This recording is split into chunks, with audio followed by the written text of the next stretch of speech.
Pandian store serial next promo என்ன மாதிரியான twist ஆக போகுதுன்னு பார்க்கலாம். பயங்கர வருத்தத்தில் கோமதி உடனே மயிலு கிட்ட உடனே என்னையும் என் புருஷனையும் பிரிக்கிறதுக்காக வத்தி வச்சுட்டியான்னெல்லாம் கேள்வி கேட்டுட்டு இருக்காங்க.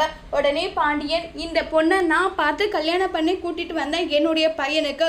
அவ எப்படிப்பட்டவன்றது எனக்கு தெரியும். நீங்க எல்லாரும் சேர்ந்து மருமகன் ஒன்றை கூட்டிட்டு வந்தீங்களே, 2 பேர் வந்தாங்களே, அவங்க எப்படியெல்லாம் இருக்காங்கன்னு சொன்னதும் உடனே பயங்கரமா கோவப்படுறாங்க. நம்ம மீனா, போதும் நிறுத்துங்க மாமா, எங்களை கேள்வி கேட்க உங்களுக்கு என்ன மாமா உரிமை இருக்கு? எல்லா விஷயத்துக்கும் எங்களை குறை சொல்றீங்க. முதல்ல நீங்க எப்படி நடந்துக்கிறீங்கன்னு முதல்ல பாருங்க. ஒரு மருமகங்க கிட்ட எப்படி பேசணும், எப்படி பேசக்கூடாதுன்னு நடந்துக்கோங்கன்னு சொன்னதும், பாத்தியாடா செந்தில, உன் பொண்டாட்டி என்ன எதிர்த்து பேசுறா பாத்தியாடான்றாங்க. உடனே ராஜுவும் சொல்றாங்க, அவர் கதிர் என்னுடைய புருஷன், அவரை திட்டணும் திட்டக்கூடாது, நீங்க தனியா கூட்டிட்டு போயிட்டு அவரை அடி கூட அடிங்க, அதை நான் ஏத்துக்கிறேன். ஆனா மற்றவங்க முன்னாடி என் புருஷனை நீங்க கேள்வி கேட்க கூடாது நல்லா சொல்றாங்க.